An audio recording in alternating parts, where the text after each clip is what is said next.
Welcome to the Monday night AMA. It is 8 o'clock Central Standard Time. It's actually 8:04.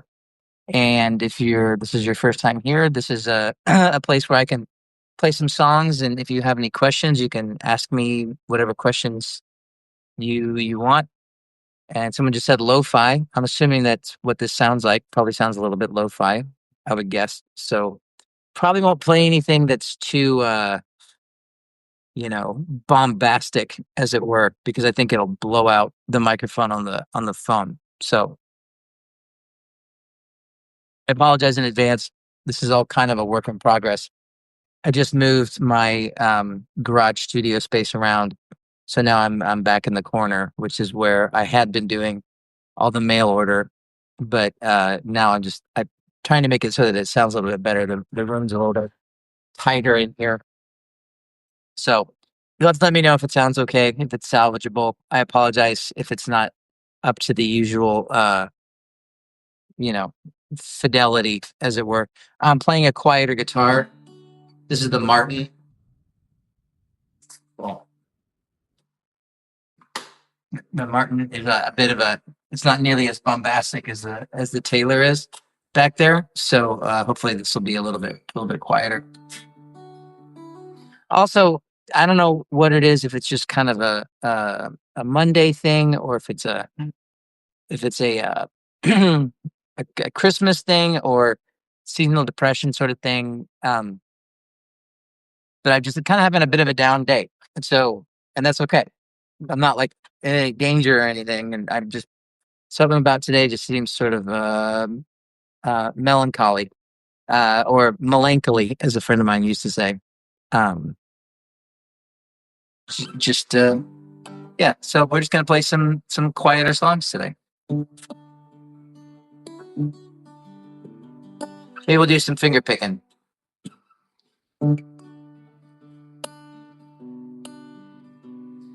This is a song that I wrote. Malort Monday, be happy. Oh well, yeah. I don't drink anymore, so Malort Monday doesn't really do much for me. But I do appreciate the Chicago staple, the liqueur known as Malort. Anyway, this is a song about the end of the world. It's a love song about the end of the world, and it's probably one of the ones that has some of the most religious imagery of anything that I've ever written in one song. So the song's called "Watch the World Cave In."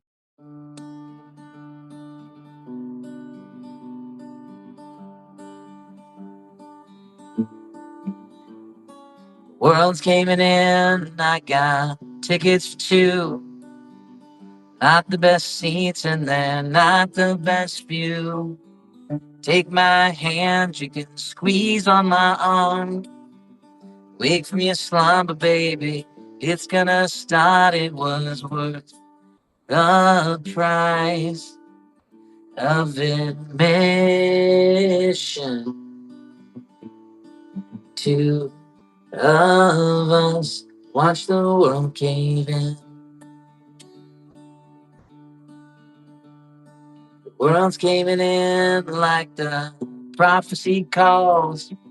You bought a redemption for diamonds and pearls. The rich got the camel through the eye of a needle. Deed in itself was inherently evil when all's been said and written.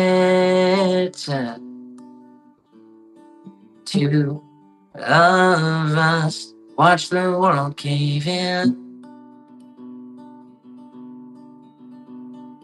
All's been said and written. Two of us watch the world cave in. The world's caving in, they're releasing the souls trapped in the earth where we can't hear their calls. Believable torture you wouldn't believe. This is their passing, their chance to be free. They've been beaten into submission. ocean, free at last. Watch the world cave in. When all's been said and written, two of us watch the world cave in. Thank you. Hopefully that sounds okay. In a kind of lo-fi, hanging out on the phone sort of way. Um, that I did mess that one up just a little bit, but I think I salvaged it pretty well in my estimation. So yeah, please hit me up if you have any questions or what model Martin 015 Amazon link posted. The sound is good, I think, on the computer. What model is this?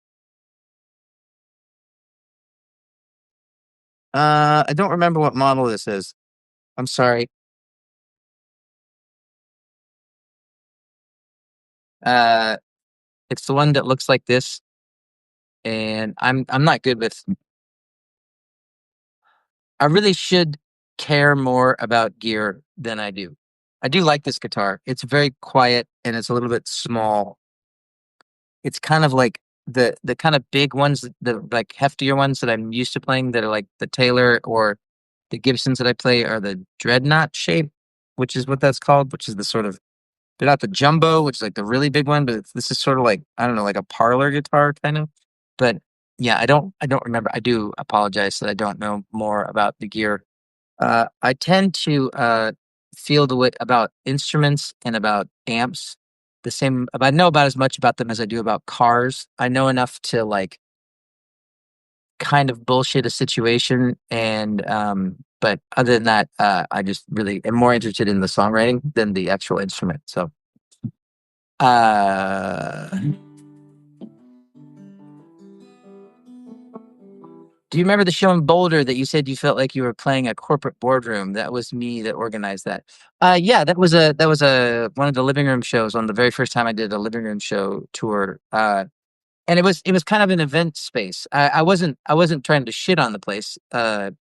It just sort of like it kind of had like a WeWork kind of vibe to it, and I think there was a video screen behind me that I don't know why I'm gesturing to the non-video screen that's behind me, but I do remember that it was kind of a funny situation. Is that earlier in that day we had had this conversation for the Get Up Kids opening the All American Rejects tour about whether or not we were going to get to use their video screen, and so it was just funny that that same day I ended up playing a house show that had a video screen. I don't know. It felt serendipitous to me. But yes, I remember that show very well. That was a fun show. Um, that was people didn't know I was sober and they kept bringing me beer. I'm glad it made you laugh. Um, trying to think if there's other songs that I can play that don't have that same sort of finger picky rhythm, but I'm not sure that there are. So we'll just kind of go a little bit instead of finger picking. We'll strum, but we just won't use a pick. No picks. Picks are for your hair. Ever have a song idea where you felt, oh, that just moved. Ever have a song idea subject where you felt you couldn't just capture exactly what you were trying to say? Um, where I feel like usually if I get to a point where I'm in a song that I feel like I can't articulate what it is that I'm trying to say, if it's one of my own songs, I'll tend to just scrap it. If it's a song that's like the band really likes what's going on, then I'll probably just retool the whole thing and just start over from scratch and write it about something else. Because it's sort of like you got to know when to hold them and when to fold them. You know what I mean? And it's just sort of like there's no point in me beating a dead horse and trying to like if I'm not happy with what I know I've been doing this long enough now that I know that if I put something out that I don't stand behind 100% and I just kind of go like, oh, that's fine. It's good enough. that will be the one thing that everybody like hangs on to. You know what I mean? Like and I've noticed this especially. This isn't a songwriting thing, but this is more about like in press releases specifically. So like when my book came out, there was this bit in the bio that came out that said that they were all taken from journals, and I just wasn't really thinking about it. And I was like, yeah, I guess that's kind of true. And that was like every interview I did, they were like, well, how did you keep such meticulous journals? And I had to be like, well, I that wasn't entirely true. That's just what it said in the bio, and I didn't think it was going to be that big of a talking point, but it ended up being that big of a talking point. So now I'm a lot more careful about that because things just feel a lot more permanent when you put them out there. And so I certainly, if I was in the middle of writing the lyrics to a song, especially one that had like maybe an important topic or important to me, I would want to make sure that it was articulated, you know, uh, if not clearly, then at least like to the point that I understood what I was trying to say. So I hope that makes sense and answers your question. All right, no picks. All right. So this is a song that I wrote after let's see, this would be about, so it'll be 25 years ago this next month, I think, is when we went out and we did this sort of like, we had finished the tour for Something at Home About. So this would have been like in the beginning of 2001. I did my first New Amsterdam's tour with, it was just me playing acoustic with Hot Rod Circuit playing acoustic. And we called it the Hot Amsterdams.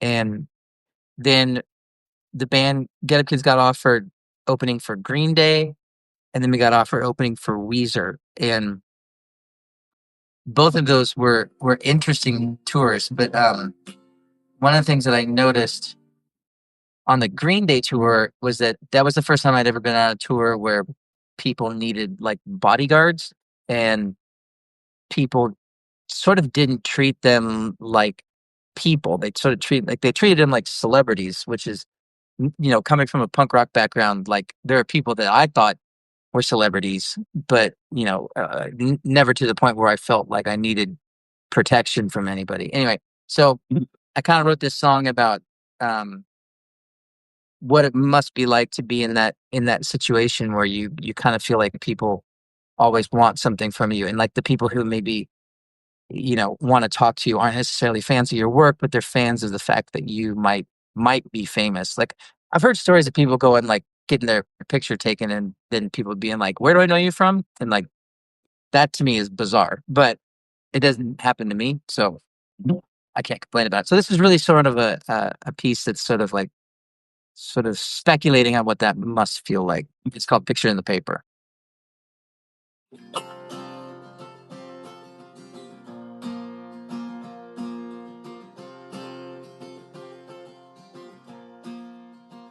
So I don't want a picture in the paper. I just want a minute of your time. At a point, I'd appreciate an answer, but any token suit me fine.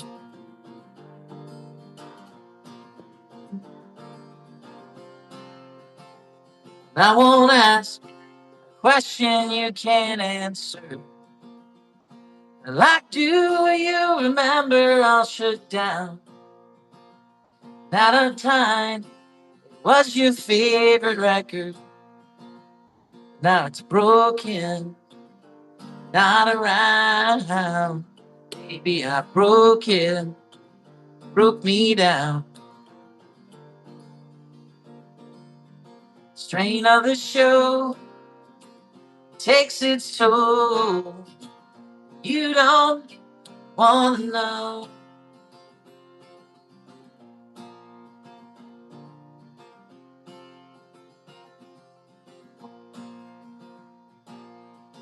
Maybe I don't know what I'm asking.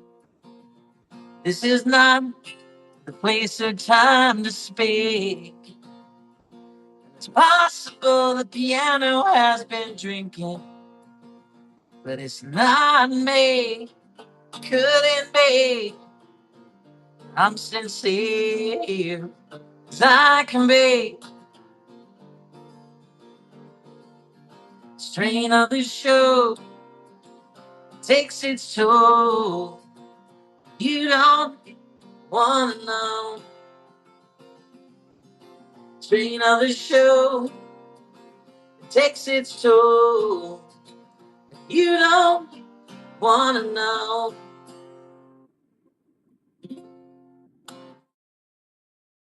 Thanks.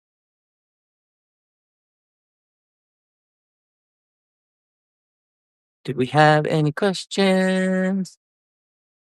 Just got Never You Mind on vinyl. I love it. My favorite album since it first came out. Oh, thank you very much. Maybe we'll play a song off of that. If you're not familiar,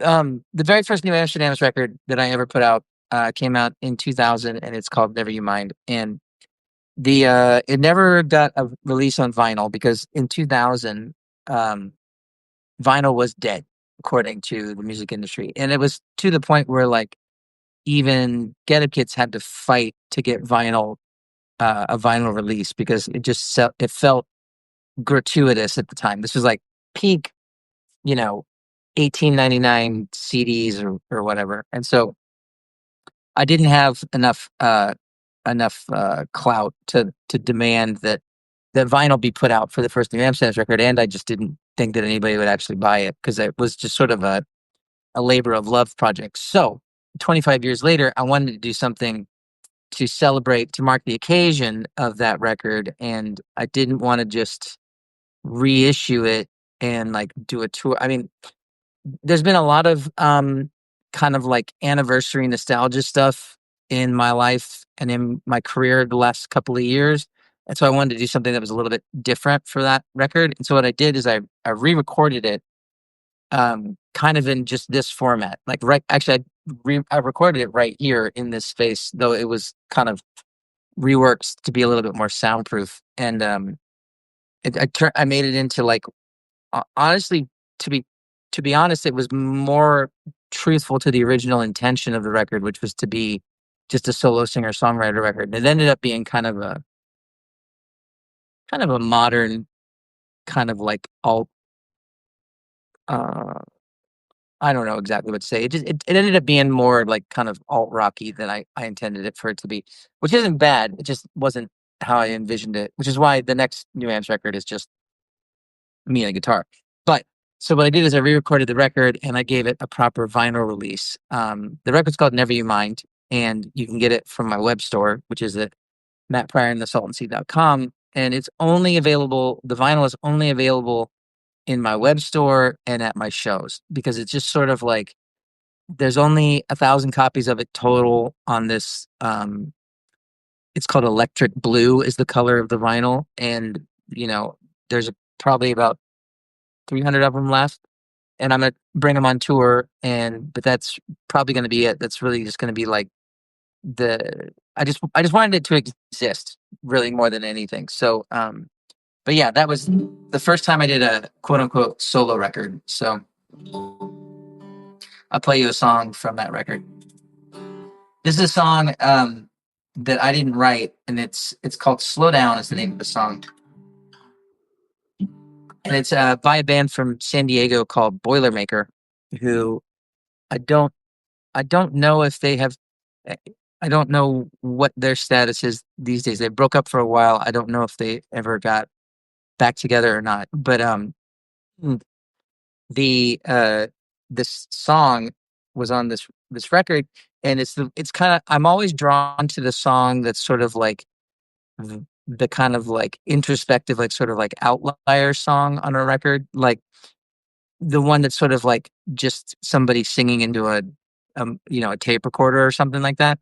And so this is kind of what this that song was, and it came into my life at the point where I was living in Kansas City right after my wife, who was then my girlfriend, moved to Boston, and so I was really down and really sad, and so the song really spoke to me, and it was one of those things like which it is a very, like I think of it as a very, like, '90s thing, although I think it's, like, an '80s thing too, where you would put a song on a cassette and you would just listen to it over and over and over again, or you would dub the same song onto one cassette, like, 10 times in a row because you were just feeling sad.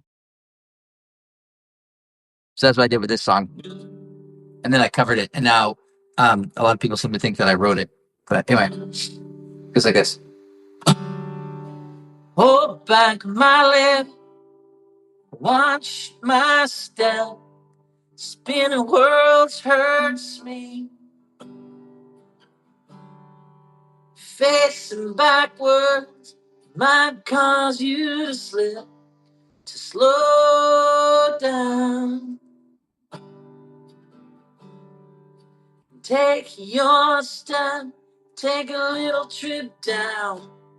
Who knows where you land? A broken hand cracks my back, lay me down. My chance to move on, loosen up. The outside, the outside, my lips, a glimpse, gather my sense.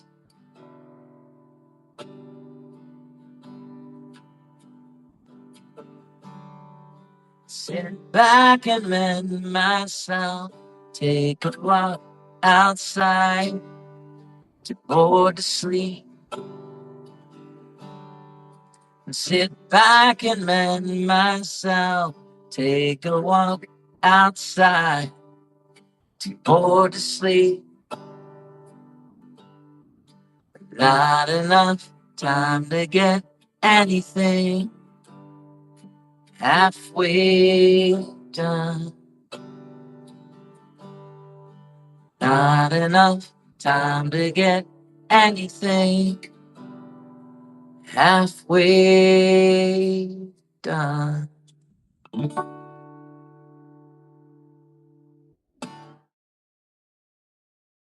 I think the line in that song that is take a walk outside, too bored to sleep, I really relate to. I've been in those situations. I have a tendency to be. I'm not an insomniac, I don't think, but I do think I end up laying in bed a lot with an anxious brain. So okay, questions. Hit me with them questions. I read an article where a songwriter said something like, "Sometimes you don't have to understand the song meaning, you just have to know it means something." Just always stuck with me over the years. I'm curious your thoughts on that. Yeah, I could see that. Um, that I think I would struggle with for myself feeling that vague about it. I don't actually care how you interpret the song that I wrote, but I think I want to understand what it means for myself. So, um, in that sense, I guess I kind of agree and disagree at the same time because on the one hand, I do want it to mean something and I want to know what that is. But I don't necessarily think that like everybody has to understand it. And I certainly don't think that you have to know what a song is about in order to enjoy it. For example, that song I just played, I had no fucking idea what that song's about.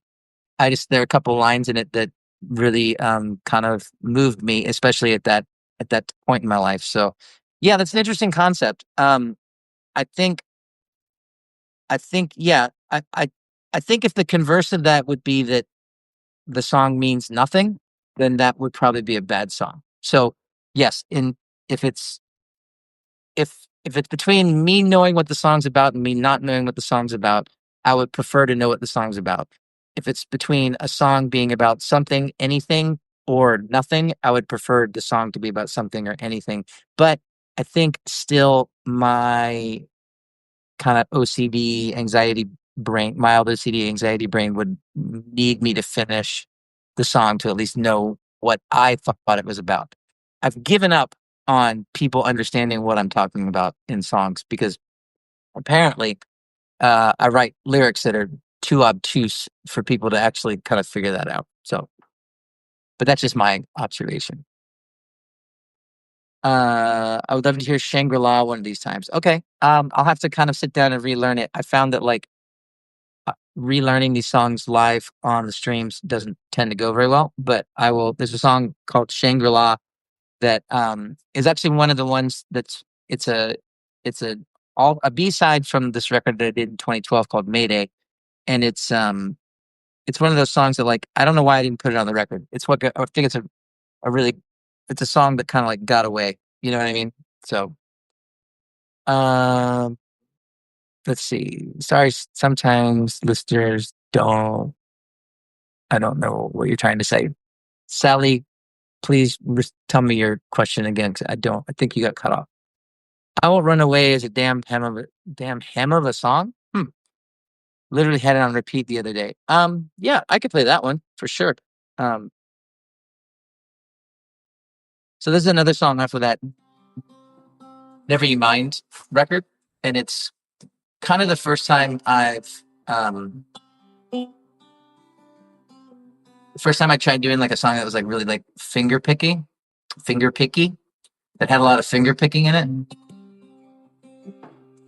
Trying to make it so you can see my hand. So we'll see if that works better. This is pretty easy. It's just C, G, C, A minor, G, F. Those are the chords in it, but it's just very like it's finger picky. I'm just gonna stick with finger picky. So I do want to come back this way because I feel like I don't know. This is my good side.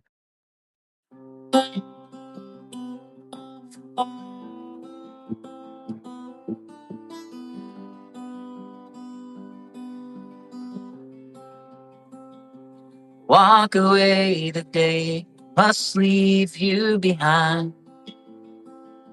Like we waltzed around the world so many times. Be reminded times, emotions will repeat. Distance doesn't finalize defeat.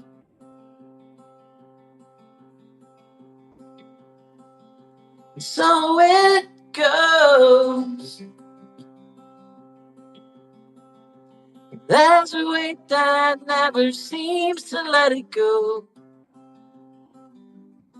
And I'm passing through the atmosphere like smoke.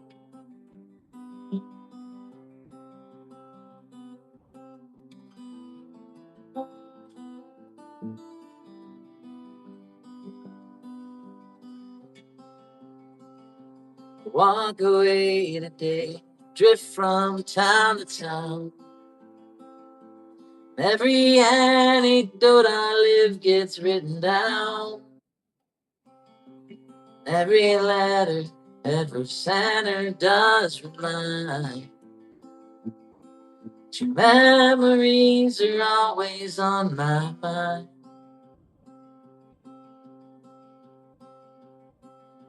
So it stays.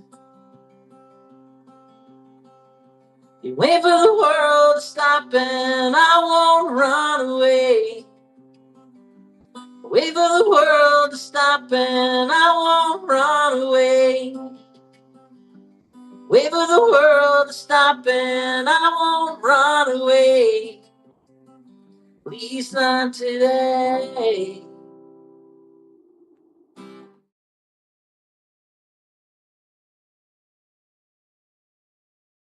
I don't know why I feel the need to do like a goofy smile every time I play that. But okay. Is there a story behind Mary on Memento Mori? I'm really enjoying that song lately. So I put out a record in 2017 called Memento Mori, and the whole record's about death. Um, my stepfather, who I was very close to, had just died. My grandmother, who I was close to, had just died. And I wasn't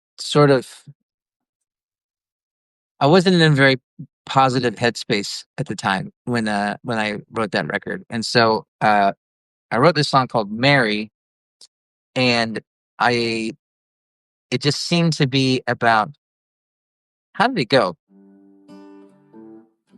I don't remember how it goes. But it was, what is that song about? It's kind of about like Mary. I think it was sort of written I just came up with like the riff and the melody of it and the that like little lead thing. And so I kind of like re reverse engineered that song that I think was like written from the perspective of someone who had done something wrong and was being executed for it because it's tonight the lights flicker twice, meaning like the way like an electric chair would suck the power out. It's a very dark and morbid song, but isn't you have to say this is where things get complicated whenever you get sober and then you start to like go back and there's all these documents of things that you wrote when you were still drinking. And there's a certain element of that song in particular where I'm not entirely sure what I was thinking. Other than that, it was just sort of like morbid and macabre. And I like the song more than I like the lyrics. I think going back to what the previous question was about, I think that is one that I put out that maybe because I wasn't in a state where I was in my right mind enough to like really be meticulous about it, that I put something out that meant something that I didn't necessarily understand. And so I kind of regret that, but I like the song itself. Um, I wish I had a better answer for you. But that record in general is sort of difficult for me because besides being about people who have died, my friend Jay passed away suddenly, and it's a song called "Where Is Juan Carlos" on there, and so it was a lot of it was a very dark. It's a dark record. Um, so I'm sorry I don't have a better answer for you for that. Thank you for this, Matt. In the early 2000s, I used to drive around in the fall and listen to this entire album and this song, I Won't Run Away. It was always my favorite. It's so cool to watch you play a live like this. Oh, thank you very much. I'm curious as to why you would only drive around in the fall and listen to it. Did that record just scream autumn to you? I'm just curious. I've never thought of it. I can see that. That song in particular has a very like anything that's like kind of like melancholy, finger picky, I think lends itself well to fall. That's what I think. How do you know when it's time to make an album? Does it happen when you realize you wrote a certain amount of songs, or is it something where you say you're going to make an album and then begin to write songs after? I've done it both ways. The the way that the Salt and Sea, my newest solo record, out now, you can order from my website or get wherever fine records are sold. And I'm going on tour for it next month. Uh, was written out of actual journals. I know I was talking about journals before, but I started in October of last year. Decided to do this exercise. What there's this book called The Artist's Way.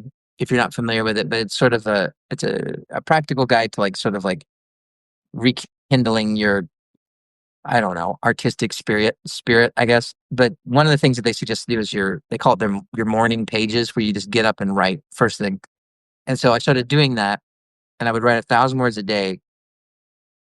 And I realized that I was writing all these songs about. I'd been sober. I'd been out of the hospital for about a year and a half at that point, and I realized I was writing all these stories about what I had been through. And then once I realized I'd written all these sort of like stream of consciousness essays, I was like, well, I bet there's a record in here somewhere. And so then I like actively started to like pick out the subject matter, and then going through all of my old phone demos, and like I also knew that like the Something Right Home About tour cycle was going to end in 2025 in the fall. And so I thought it was probably a good idea to have something else in the hopper to kind of keep the ball rolling for me, to keep working, um, because this is my job. And so now it's kind of cool because now that like this record is out and I'm leaving for this tour, we've started working on Gebkin stuff. So now like the cycle is sort of like, you know, it gives me something to do. It's like something to do during the off season. It's kind of like what's his name? Bo Jackson. I'm not comparing myself to Bo Jackson in any sense, but just in the sense of that like he would play football in the football season and baseball in the baseball season. That's sort of the way things have been working out now. But there's never like I don't subscribe to like the deadline process of making a record. You can't force it. You can sort of like you can put the thing in motion, but then sometimes it just goes to shit. And so you have to know that it's you have to be willing to like burn it all down and start over. But so yeah, right now I'm in a very like creative headspace. You know, 2 decades of drinking every day and then cutting that out of my life has really like cleared the cobwebs out of my brain. So I have a lot of ideas. So I hope that answers your question. Um, I've noticed songwriters with a large discography of songs have a tendency at times have to repeat words, similar words quite frequently. Do you find yourself noticing that? If so, do you try to fight that or just go with it? So, a couple of things. One is that apparently I didn't realize this uh, until the the Pope brother started giving me shit for it. That I use the word home a lot in my songwriting. So it'd be like home, and I think it was because a lot of the time I would be like homesick, right? Um, and so I would use that imagery a lot. And so now I'm like hyper aware of that, and I don't want to do that at all. The other thing is, and I wrote this in the Substack post that I put out yesterday, because I wrote a Christmas song, and it's a Christmas song that's called "A Year of Firsts," and it's about the first Christmas being sober. And I realized like I need to like have that be maybe the last song that I write about sobriety for a while, because I really don't want to be like. I mean, I want to be a sober guy. I want to be a sober person, but I don't want to be like the sober like singer songwriter guy like that. That's just sort of like one aspect of things. So I'm trying to be cognizant of that as well. You know what I would like to do is I'd like to write some things that are a bit more like overtly political. I know that that probably makes a bunch of people groan, but I feel like I have feelings about things that I would like to communicate that aren't necessarily, they don't have to be like fight songs or anything, just sort of like, and some of them might even be like personal politics, which I've done a couple times, but I don't know. That's just sort of something that I've been thinking about. That and enlightenment. Um, Enlightenment's a big thing for me right now. So, we'll see. I don't know. I don't want to turn into Rick Rubin, although I'm getting there with the beard. It really did make me want to play it mostly in the fall. Although we're still talking about I Won't Run Away. I would jam it all year, but it was like my own tradition to play it in the fall and drink my coffee and drive around my little country town. Oh, that's adorable. I like that. That's quite nice, I think. Have you ever done collaborations? I bet you and Chris Rowe of the Ataris would make some great music together. You're both great songwriters. Um, I have done collaborations, not in this, not kind of in like, not so much in like the pop music sense of like, where like you would be listed as like featured on a track or something like that. I've been in a lot of different like kind of one-off collaborative band things. I did a band called Radar State. I did a band called Lasorda. But I've never really sat down. I've never really, other than like the guys in the Get Up Kids who are also all songwriters. I don't know that I've ever really sat down with another like someone who does exactly what I do, like as far as like writing songs on a guitar, other than Jim, really, um, to like craft a song. I'd be intrigued by it though. I mean, that kind of like Nashville songwriting circle thing has always sort of intrigued me. It's something that we kind of wanted to do on Where's the Band tour before that kind of melted down, but it didn't really pan out. So these are good questions. Oh, and if you're new here, this is a weekly thing that we do. I do with you. So we do where every Monday at 8 Central Standard Time, I'm just doing an AMA. It gives me a chance to talk to people, take questions, and then also to kind of like prep myself, like rehearsing for tour. I think of it as the way like comedians will go and like workshop stuff in like smaller clubs and stuff like that, but I don't really have places to do that, so I'm doing it online. But if you have any questions, please feel free to ask them. And if you are interested, please go check out the tour dates on my website. It's mattpryorandthesaltandSea.com. My new record's called The Salt and Sea, and it's quite good, and I bet you would like it. So, I had an idea of what I was going to play, and it's completely lost on me now. So,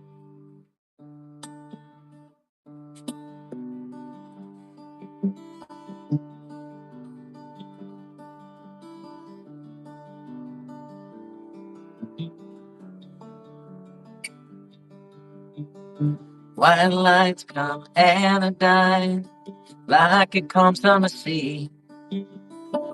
You see these monsters, they've been watching me. Midnight by candlelight, just my heart in a spoon. All my insides, they will howl at the moon. Music begins, violins.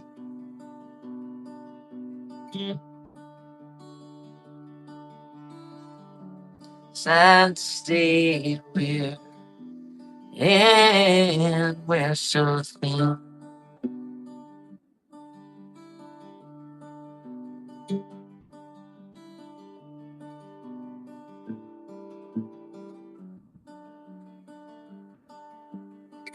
Tattoos cover needle bruises like you won't ever know. Long sleeve shirt sleeves like it's 20 below. Glass eyes don't recognize like you can't even see. You say these creatures, they've been watching me. There is no sin in my skin.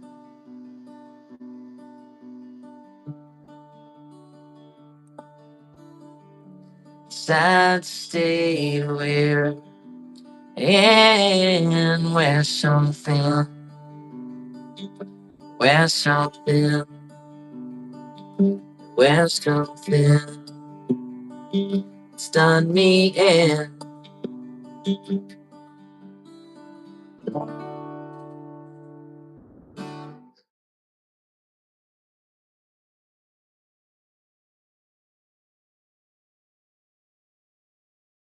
Yeah.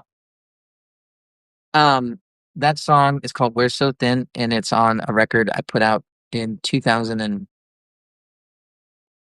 in 2004, 2005, and 2006. So it started out. It's called "Killed or Cured," and it started off as um an EP that then turned into a full record, and then that full record got re-recorded with the entire New Amsterdam's band, and so then it became a double album. It's the most gratuitous like it's kind of like an indie rock equivalent of like performing with an orchestra, like a full orchestra. Like it's just sort of like it's a very like expensive and gratuitous thing to do, but I think they're pretty interesting. But anyway, that song, I think that's kind of one of those ones that like I wasn't entirely sure what I was writing about, other than like kind of talking about someone who's a drug addict and their sort of like experience and explaining that in this sort of like I don't know if you've ever like known somebody when you were younger and then you see them later in life and they're um I don't want to say strung out. I guess maybe that is the word, but like they're almost like a different person, and like maybe they're talking about like things that are scaring them, and or they're having like a mental episode or something like that. And so that's kind of what that song's about. And it's sort of like the "We're So Thin" thing is, I think, more like the kind of like the thread of sanity, sort of like wearing thin a bit. So kind of heavy, but that's what we do here. All right. Hanging On for Hope should have been on the radio, unless it was and I missed it, but that song was the shit. Thank you. I don't know. I think it was on a little bit of a little bit of like what they call AAA radio, which is like college radio. I always get kind of confused by this, by the different kinds of. There's like college radio, AAA radio, and traditional rock radio. I think it got played on some like kind of college radio kind of stations, but nothing. I mean, that's a straight up like pop country song. You know what I mean? So I mean, it's definitely got. I think this might tie into the next question actually, as I'm reading ahead. So it wasn't really on the radio, but thank you. I'm glad that you like that song. I like that song too. I know some songwriters have written songs other musicians have used. Where were you not necessarily where you not necessarily wrote for someone in particular, but decided not to use it and it worked its way along for another musician or band? Oh, in that sense, no, I don't think I've ever written a song for someone else or for me that I didn't use that someone else. I think the closest thing to that is probably there's a song called Blue Skies that was written that Jim wrote for as a Get Up Kid song and didn't make it on the Guilt show, and so he turned it into a Blackpool Lights song. So that's kind of what you're talking about. But I think I've often there was this kind of joke going around the Vagrant offices that at one point that we needed to get someone to cover "I'll Catch You" on like American Idol or something like that, so we could get publishing money for it, and that would be cool. I think "Hanging On for Hope" is probably one that could be in that same sort of category as far as like I could see someone turning that into like a proper like modern country ballad, someone with more twang in their voice. Don't get me wrong, I could do the twang in the voice thing, but that's not really my bread and butter. So, but I think that song could be translated into someone ideally some sort of like top 40 country person that isn't a piece of shit. So that might narrow it down a little bit. But, they're out there. They are out there. That album has one of me and my wife's favorite songs ever. Watch the World Cave In. Oh, well, dude, you missed it. I played that song earlier, but luckily the streams get saved and they end up on my Substack and on the YouTubes. Maybe you've heard of it. YouTube. It's going to be big later this year, probably. So, all right, folks, we're nearing the end here. It's been almost an hour, if you can believe it. Um,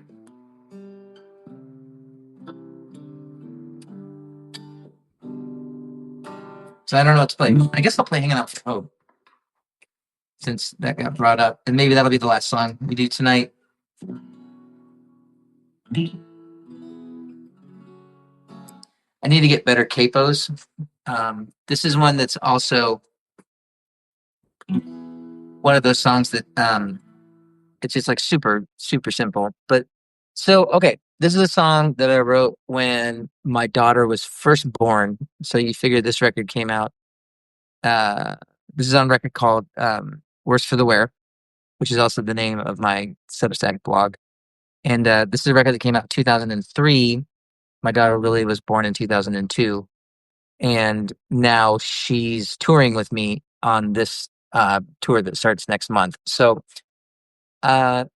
if you are in the US, which sounds vague, but it's really going pretty much really everywhere. It's a full US tour that starts in January. It starts in Texas in January.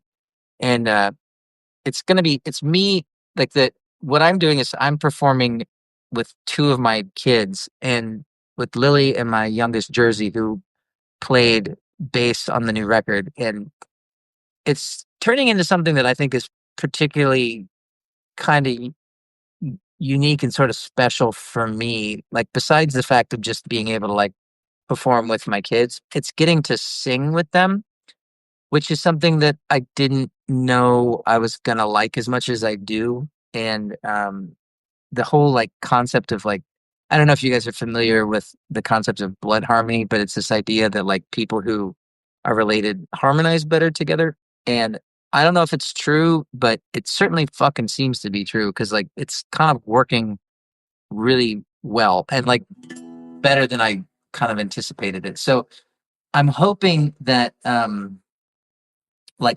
hope that people will come out and check the show out it's it's my first time doing like a club tour since 2017 as a solo artist. So it'll be something, and then the back half of the show will be something that's more like this, where it's like a lot of stories and maybe some requests and stuff like that. But I don't know. It's just it's a very different but a very intimate and kind of unique thing for what I've been doing. So I hope that you can come check it out.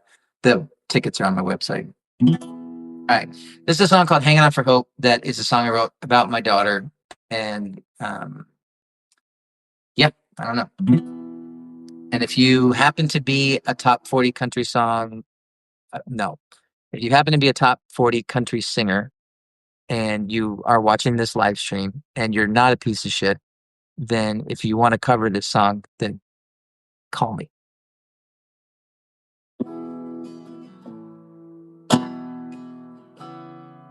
How's this go?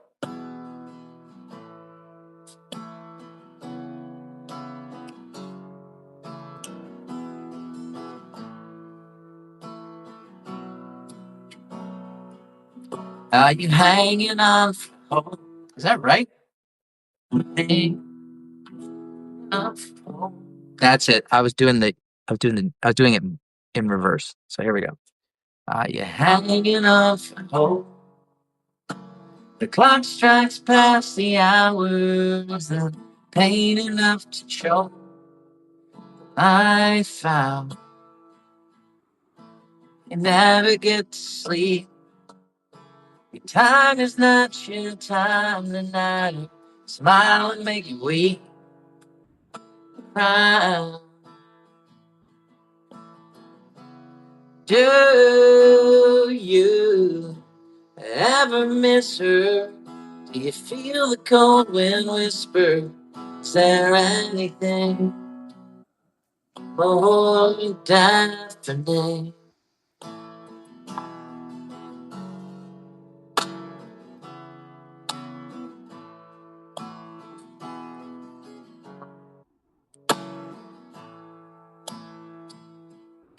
Are you hanging on for hope?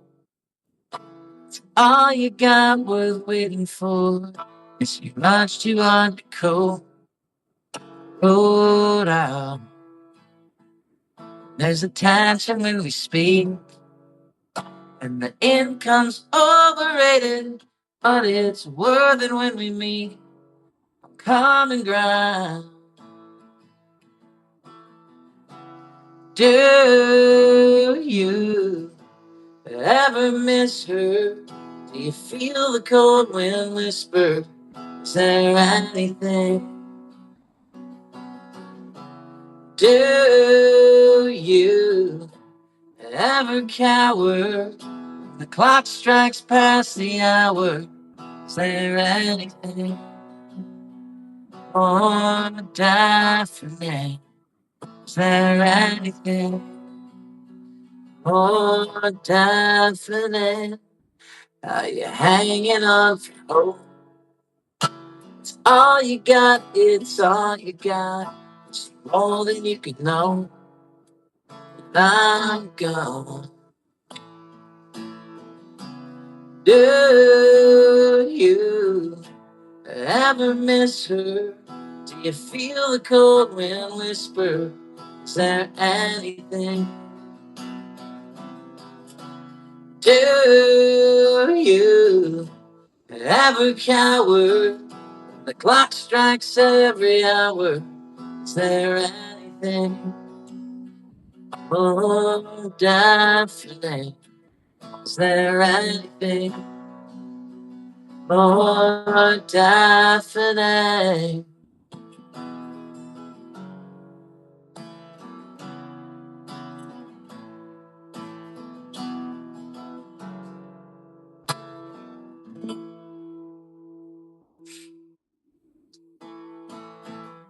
Thank you very much.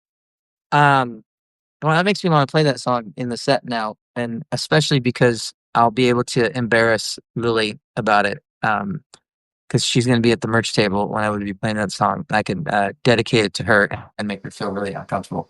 Which, as a parent, if you are a parent, you know, is your one true joy, especially if you're a father, is to embarrass. Well, actually, if you're a mother too, or if whatever, to embarrass your children. And so, thank you for requesting that song because now it's going to give me an opportunity to embarrass my children, and that's a gift that was very near and dear to my heart. Um, so that's the last song I'm going to play tonight. Let's see if there's any other last question. Yeah. Nope, no more questions. But yeah, uh, come see the show, check out the record, and if nothing else, I'll be here next Monday.